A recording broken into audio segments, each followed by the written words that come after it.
నమస్తే, welcome to విధాత. నేను ప్రతిభ. దేశం మొత్తం లోక్సభ ఎలక్షన్స్ నేపథ్యంలో తెలంగాణ రాష్ట్రంలో ఎలక్షన్స్ వాడివేడిగా జరుగుతున్నాయని అనుకోవాలి. గత ప్రభుత్వం బీఆర్ఎస్ ప్రభుత్వం పనితీరు ఎలా ఉంది, ఇప్పుడు వచ్చిన ప్రభుత్వం దూకుడుగా ముందుకు వెళ్తుంది, ఇవన్నీ కనిపిస్తున్నాయి. ఇప్పుడు వచ్చిన ప్రభుత్వం రేవంత్ రెడ్డి ప్రభుత్వం కాంగ్రెస్ ఏం చెప్తుందంటే ఈ లోక్సభ ఎలక్షన్స్లో అన్ని స్థానాలు మావే అని చాలా ఘంటాపదంగా చెప్తుంది. అసలు అంత నమ్మకం ఎలా కలిగింది అనేది మనకు తెలీదు. ఇప్పుడు ఈ లోక్సభ ఎలక్షన్స్ పై రాష్ట్ర రాజకీయాల గురించి చర్చించడానికి మనతో పాటు సీనియర్ జర్నలిస్ట్ కోటిరెడ్డి గారు ఉన్నారు. ఒకసారి వారితో మరిన్ని విషయాలు చర్చిద్దాం. నమస్కారం అండి. సరే, ఏంటి సార్, ఇప్పుడు కాంగ్రెస్ ఏమో 14 సీట్లకి అభ్యర్థులను ప్రకటించింది, ఇవన్నీ మావే అని చెప్తుంది. నిజంగా అన్ని వాళ్ళవేనా? ఎందుకు అంటే వాళ్ళు ఏ కాన్ఫిడెన్స్ తో చెప్పగలుగుతున్నారు? అలా గెలిస్తే వాళ్ళు అయితే గెలుస్తారో ఓడతారో ఓటర్లు నిర్ణయిస్తారు. గెలుస్తామని వాళ్ళు ధీమా వ్యక్తం చేస్తున్నారు, అంతకు మిగిలిన లేదు. కాంగ్రెస్ పార్టీగా రాష్ట్రంలో మేము అధికారంలో ఉన్నాం కాబట్టి పార్లమెంట్ ఎన్నికల్లో కూడా గెలుస్తామనేది వాళ్ళు ధీమా వ్యక్తం చేస్తారు. అయితే బీజేపీ మేము దేశంలో ఉన్నాం కాబట్టి మెజారిటీ సీట్లు మాకే వస్తాయని చెప్తుంది. తెలంగాణలో దేశంలో ఉన్నాం, దేశంలో మరోసారి రాబోతున్నాం, రాష్ట్రంలో కూడా మాయే ఎక్కువ సీట్లు వస్తాయని కూడా బీజేపీలు చెప్తాం. ఏ పార్టీకి ఆ పార్టీ మేము గెలుస్తామన్నటువంటి ఒక ధీమాను వ్యక్తం చేస్తారు.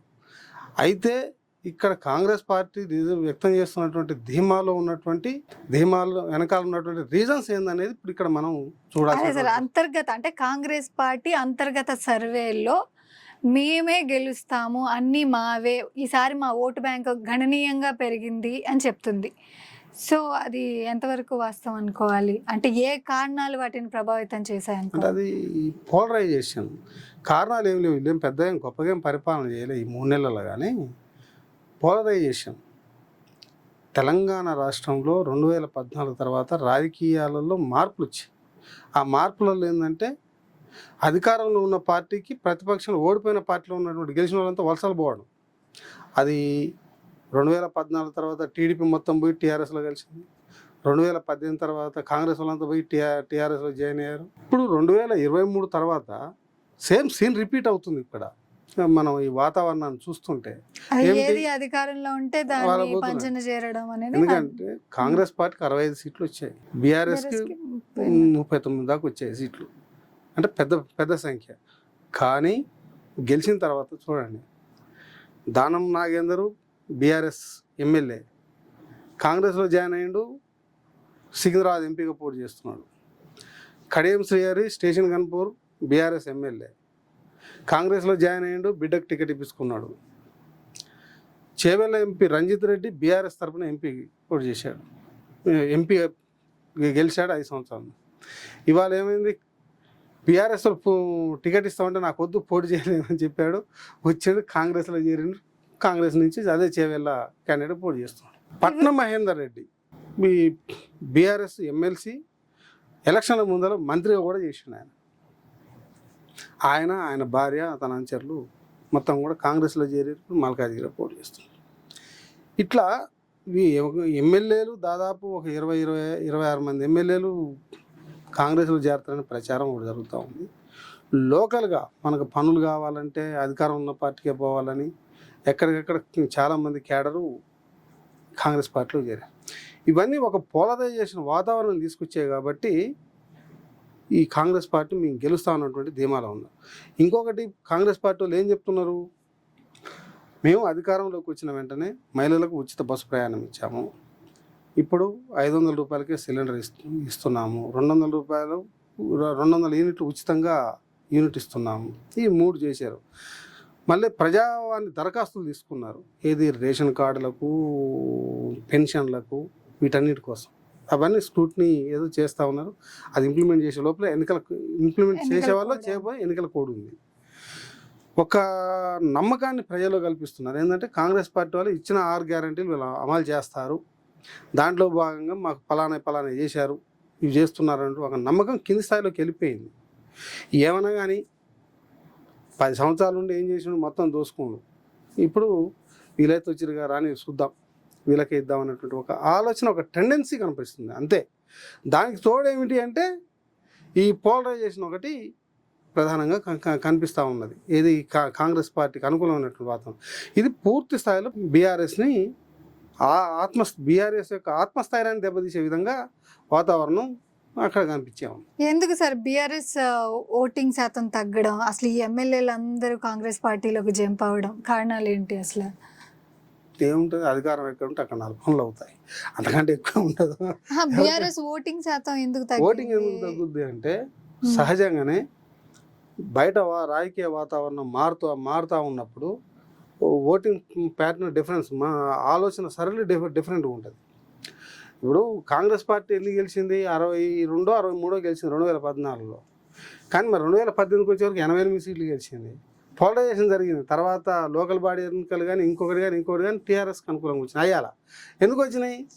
పొలిటికల్ పోలరైజేషన్ కూడా ఈ జనం యొక్క మైండ్ల మీద అది ప్రభావితం చూపిస్తుంది.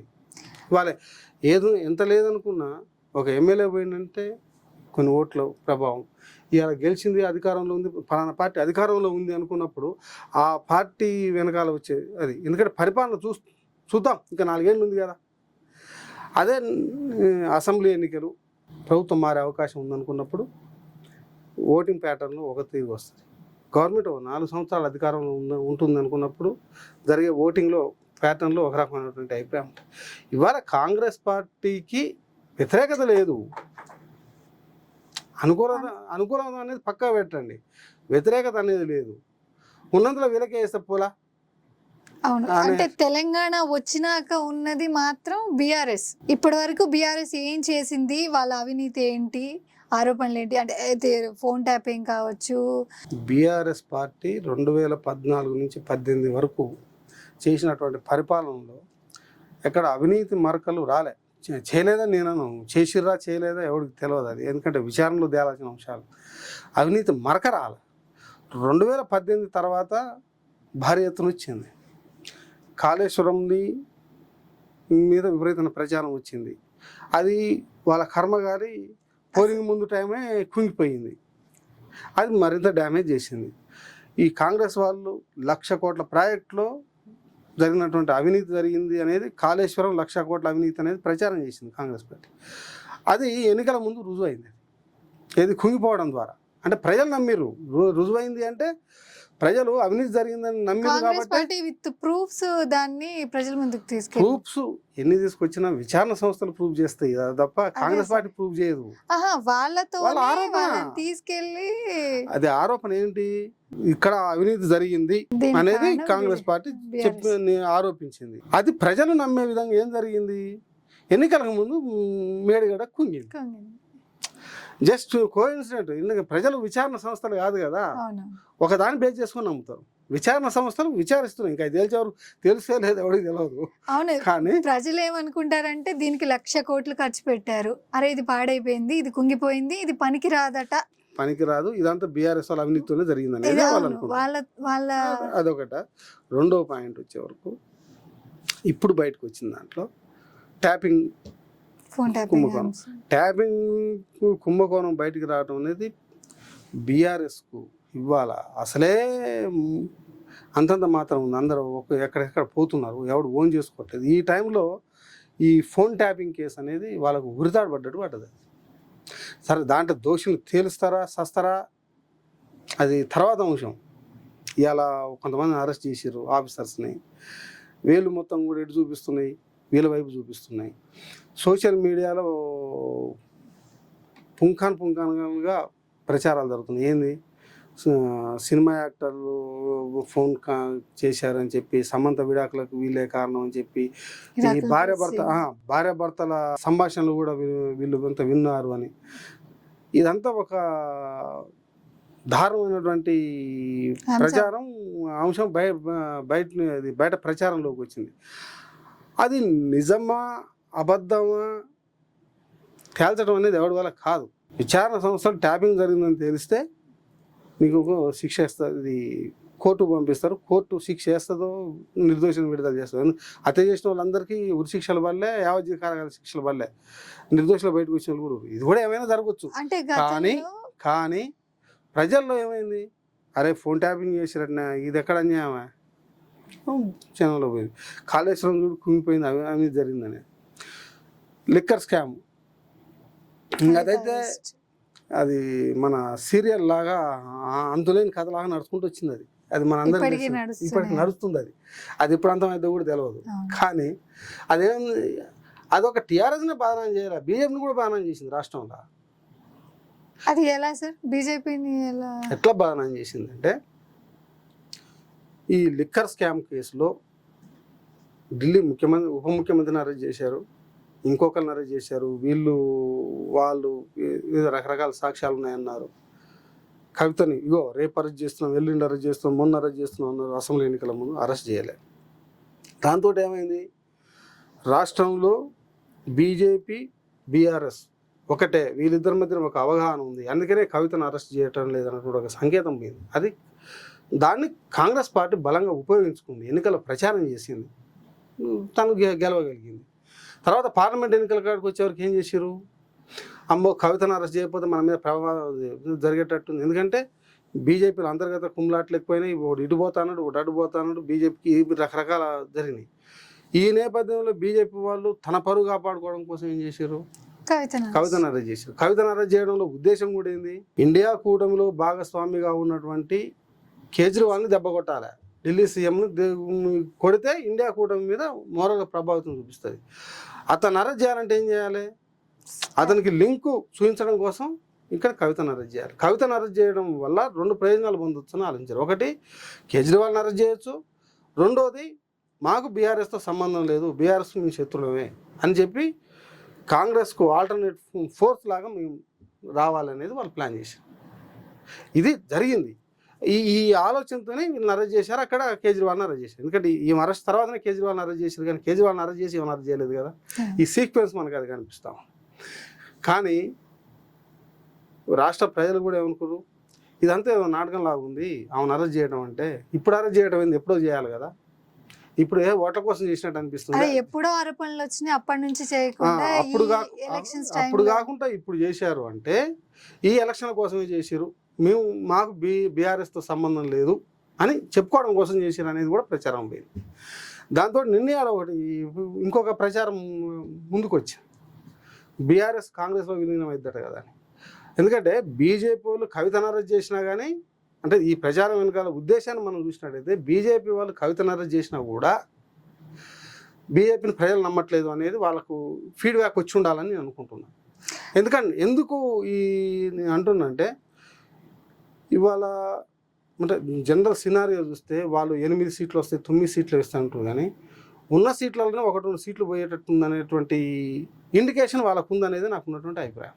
అది నిజం కావచ్చు, అబద్ధం కావచ్చు. ఈ సోషల్ మీడియాలో ఏదో ఒక పత్రికలో ఏదో మామూలు మ్యాగజైన్లో వచ్చింది, బీఆర్ఎస్ కాంగ్రెస్ విలీనత, బీఆర్ఎస్ కాంగ్రెస్కు మధ్యన యుద్ధ వాతావరణం నడుస్తుంది.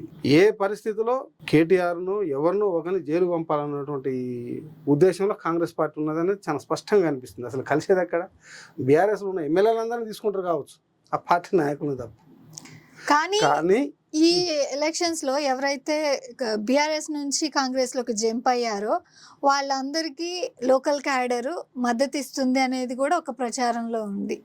అది ఎంతవరకు అంటే ఇప్పుడు అవి మద్దతు ఇస్తుంది అనే దాన్ని బట్టే ఇలా 2 మెర్జ్ అయ్యే అవకాశం ఉందనే ప్రచారం అనుకోవచ్చా? వాళ్ళు మద్దతు ఇవ్వడానికి మెర్జర్స్ కావాలి అంటే కేసీఆర్ వచ్చి కాంగ్రెస్లో కలవాలి. కేసీఆర్ రాడు కాంగ్రెస్లో కలవాడు, కేటీఆర్ రాడు కాంగ్రెస్లో కలవాడు.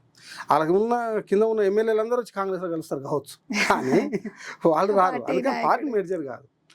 ఎందుకంటే రాష్ట్రంలో సిఎల్పిని మెర్జర్ చేశారు, కానీ కాంగ్రెస్ పార్టీని మెర్జర్ చేయలే కదా బీఆర్ఎస్లో. ఇక్కడ కూడా ఏం జరగబోద్ది, రేపు టిట్ ఫర్ టాట్, నువ్వు నన్ను చేశావు నేను నిన్ను చేస్తానటువంటి సూత్రం ఇక్కడ అమలు జరుగుతుంది. దానికి ఏం చేయబోతారు, 26 మందిని గుంజుకుంటారు, బీఆర్ఎస్ ఎల్పీని రద్దు చేస్తారు, కానీ బీఆర్ఎస్ పార్టీని విలీనం చేసుకోరు. విలీనం చేసుకుంటే కేసీఆర్ కేటీఆర్ రావాల్సి వస్తుంది, వాళ్ళని తీసుకోరు. అని ఉన్న సినారియో ప్రకారం ఆ ప్రచారం కూడా అది తప్పే, అది ఏదో పొలిటికల్ జిమ్మిక్లో భాగంగా జరుగుతున్నటువంటి ప్రచారం లాగానే నాకు అనిపించింది. అది పెద్ద చూడబోతే అది సినారియో లాగా కూడా ఏం లేదు అది. ఓకే సార్, ఇప్పుడు మామూలుగా బీజేపీ పరిస్థితి ఏంటి అంటే పోలింగ్ శాతం అంటే ఓటింగ్ శాతం తగ్గింది బీజేపీకి మీరు అన్నారు ఇంతకు ముందు. ఉన్న సీట్లలోనే 2 సీట్లు కోల్పోయే అవకాశం ఉంది. అది చర్చ కూడా జరుగుతుంది, కానీ ఓవరాల్ చూస్తే ఓటింగ్ పర్సంటేజ్ పెరిగే అవకాశం. ఎందుకని ప్రతి నియోజకవర్గంలో గతంలో బీజేపీకి 2-3 నాయకులు కనపడేది, ఇప్పుడు 15-20 మంది నాయకులు కనిపిస్తున్నారు, కొన్ని సీట్లు గెలుస్తున్నారు. రాష్ట్రంలో అన్ని నియోజకవర్గాల్లో పోటీ చేసే ప్రయత్నంలో ఉన్నారు. ప్రతి నియోజకవర్గంలో ఎంతో కొంత ఓటింగ్ అనేది పడుద్ది, అది పెరుగుద్ది. ఎందుకు అంటే కేంద్రంలో 10 సంవత్సరాల అధికారంలో ఉంది బీజేపీ పార్టీ. రాష్ట్ర రాజకీయాల్లో అనేక వివిధ పద్ధతుల్లో జోక్యం చేసుకుంది. ఇక్కడ ఉన్న క్యాడర్ కూడా తన ఎక్స్టెన్షన్ కావడం కోసం ప్రయత్నం చేస్తుంది. వివిధ పార్టీలలో టికెట్లు రాని వాళ్ళు, ఒక ఆపర్చునిటీస్ కోసం వచ్చేవాళ్ళు వెళ్తున్నారు. ఇప్పుడు నల్గొండ హుజూర్నగర్ మాజీ ఎమ్మెల్యే సైదిరెడ్డి నల్గొండ బీజేపీ నుంచి పోటీ చేస్తున్నాడు, బీఆర్ఎస్ తరఫున ఎమ్మెల్యే, కానీ బీజేపీలోకి వచ్చి చేస్తున్నాడు. ఎందుకు? గెలుస్తాడని కాదు, తనకు కొంత క్యాడర్ ఉంటుంది. ఎంపీ అభ్యర్థిగా పోటీ చేశాను అంటే ఆ పార్టీలు ఉంటే నేను నేషనల్లో పనులు చేయించుకోవచ్చు, అట్లా పోయే వాళ్ళు కూడా కొంతమంది ఉంటారు. అట్లా ఏమవుతుందంటే దాని నుంచి ఒక కొంత ఓటింగ్ ప్యాటర్న్ రావడంతో వచ్చిన బలం పెరిగే అవకాశం లేదు. ఎక్కడైనా జరుగుతుంది ఆటోమేటిక్గా, అంతే తప్ప అది వచ్చి సీట్లు పెంచుకొని లేకపోతే ఇంకోటి అవుద్ది అనేది కాదు. అంటే రామ మందిర నిర్మాణంతో ఈ రాముడు మన దేవుడు, ఆరాధ్య దేవుడు, ఎవరు కాదండి. ఎందుకంటే భద్రాద్రి ప్రతి ఒక్కరు మనం భద్రాద్రి పోతాం, అయోధ్య పోలేకపోవచ్చు, భద్రాద్రికి అయితే పోతాం. రాముడు తలంబరాలు మన ఇంటికి వచ్చిన కళ్ళగత్తుకుంటూ ఇంట్లో పెట్టుకుంటాం. ఓటుకు రాముడికి సంబంధం లేదు. బీజేపీ వాళ్ళు చేసిన పప్పుల కాలదే. దేశాన్ని అభివృద్ధి చేయాలి, నల్లధనాన్ని తీసుకురావాలి, దేశ ఆర్థిక వ్యవస్థను పెంచాల్సింది పోయి రాముడు తలంబరాలు ఇంటింటికి పంపిస్తా అంటే అది కూడా ప్రారంభం కాని గుడికి అక్కడ ప్రారంభం కాలే, గుడి ఓపెన్ కాలే, ఓపెనింగ్కి ముందే వీళ్ళు ఇంటింటికి తలంబరాలు పంపించారు. ఆయన చేసిన రాముడి విగ్రహాన్ని ప్రతిష్ఠించారు. తలంబరాలు ఎప్పుడైనా శుభకార్యం జరుగుతూ వస్తుంది. ఒకటి కళ్యాణం, లేకపోతే నువ్వు మనం బర్త్డే చేయొచ్చు, లేదని ఇంకొక ఫంక్షన్ చేయొచ్చు, ఏదైనా చేయొచ్చు. ఒక ఉత్సవం జరిగిన తర్వాత తలంబరాలు. అసలు ఉత్సవానికి ముందు తలంబరాలు ఏంటి? ఇక్కడ అదే కదా, బీజేపీ రాముడిని ఓటుగా మార్చుకుందామని చూసింది. భక్తులు రాముడిని దేవుడిగా కొలుస్తారు, ఓటుగా చూడరు. రాముడు దేవుడు, ఈజ్ నాట్ కమర్షియల్. రాముడిని భక్తి పేరు మీద ఓట్ల కోసం వాళ్ళు ప్రయత్నం చేస్తారు, అది తప్పు. రాముడు దేవుడే కానీ ఓట్లు తీసుకొచ్చే అది కాదు, ఓట్లు తీసుకొచ్చే బీజేపీ పార్టీలో సభ్యుడు కాదు, హిందువులందరి సభ్యుడు. ఎందుకంటే హిందువులందరూ కూడా బీజేపీ పార్టీల్లో లేరు, అన్ని పార్టీలలో ఉన్నారు. కాంగ్రెస్లో ఉన్నారు, కమ్యూనిస్ట్లో ఉన్నారు, బీఆర్ఎస్లో ఉన్నారు, కాంశీరామ్ పార్టీలో బీఎస్పీలో ఉన్నారు, ఎస్పీలో ఉన్నారు, ఈ పార్టీలో ఉన్నారు, ఆ పార్టీలో అన్ని పార్టీలలో ఉన్నారు రాముడు భక్తులు. అందుకని రాముడు భక్తులు ఒక బీజేపీ పార్టీలో లేరు. బీజేపీకి పరిమితం చేయాలనుకుంటే కూడా బీజేపీ తప్పు. ఇది దాన్ని బీజేపీ దృష్టిలో పెట్టుకుంటే సరిపోతుంది. ఎందుకంటే బీజేపీకి దేశంలో నాకు తెలిసి అర్థమై ఉంటుంది ఈ తలంబరాలు నాకు ఓట్లు తీసుకురాలేవనేది.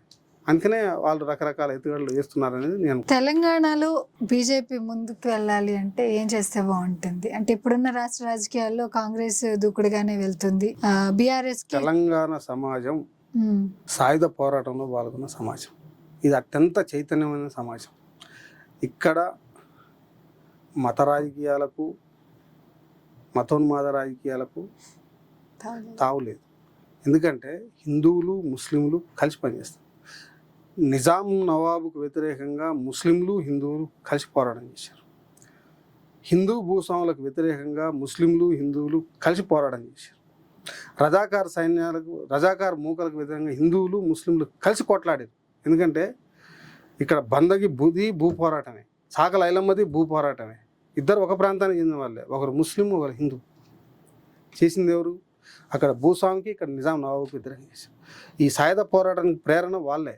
దొడ్డి కొమరయ్య, చాకల ఐలమ్మ, బందగి మరి ముస్లిమే కదా, రాజునే చేసుకోలేదు. ఎందుకని ఇది చైతన్యవంతమైనటువంటి ఈ తెలంగాణ సమాజంలో మతం పేరుతో జరిగే రాజకీయాలకు నాకు తెలిసి ఆస్కారం ఉండదు. అభివృద్ధి నేనేం అభివృద్ధి చేస్తా, అది బీజేపీ పార్టీయా, కాంగ్రెస్ పార్టీయా, టీఆర్ఎస్ పార్టీనా, లేకపోతే కమ్యూనిస్ట్ పార్టీనా, ఏదైనా ఏ పార్టీ ఏదన్నా కానీ రాష్ట్రానికి నువ్వేం చేస్తావని, దాని బేస్డ్ మీదే ఇక్కడ అధికారంలోకి వస్తామా ఉంటామా ఎక్కడ ఉంటామనేది చూస్తాం. ఎందుకంటే కమ్యూనిస్టులు ఇక్కడ భూస్వామ్య వ్యవస్థకు వ్యతిరేకంగా పోరాడిన రోజులు ఏ పార్టీని దగ్గర రాలేదు, అందరూ అక్కడే ఉన్నారు. సాయుధ పోరాటం విరమించిన తర్వాత వస్తున్నటువంటి మార్పులకు అనుగుణంగా కమ్యూనిస్టులు ఇక్కడ దాన్ని అందిపుచ్చుకోవడంలో ఫెయిల్ అయిన చోట కమ్యూనిస్టులు నామాత్రం పరిగెత్తారు, పాపం ప్రజల పక్షాన ఉన్నారు. కానీ సమస్యల మీద ఎవరు ఇష్యూస్ని అడ్రస్ చేస్తారో, ఎవరు డెవలప్మెంట్ కోసం కృషి చేస్తారో వాళ్ళ వైపు ప్రయత్నం చేస్తారు. అది తెలంగాణ సమాజానికి ఉన్నటువంటి పర్టికులర్. ఇక్కడ మత రాజకీయాలకైతే నాకు తెలిసి తావులు ఉండదు అని అనుకుంటున్నాను. ఆ చైతన్యం ఇక్కడ ఈ ప్రజల్లోనే ఉందనేది. కాంగ్రెస్ ఇంకా 3 స్థానాలు ప్రకటించలేదు ఇప్పటి వరకు. ఆ స్థానాలు గురించి మీరేమనుకుంటున్నారు? ఇప్పుడు అన్ని పార్టీలు స్థానాలు ప్రకటించాయి. బీజేపీ ప్రకటించింది, బీఆర్ఎస్ ప్రకటించింది, వీళ్ళే ప్రకటించలేదు. అభ్యర్థుల కసరత్తులో ప్రకటించడం పోటీ ఎక్కువ ఉందని నేను అనుకుంటున్నా. ఎందుకంటే ఖమ్మంలో 2-3 పోటీ పడుతున్నారు, ఎవరికి ఇవ్వాలనేది చర్చ. కరీంనగర్ అదే పరిస్థితి ఉంది. హైదరాబాదు ఎవరిని పెట్టాలని దాన్ని చర్చ జరుగుతుంది.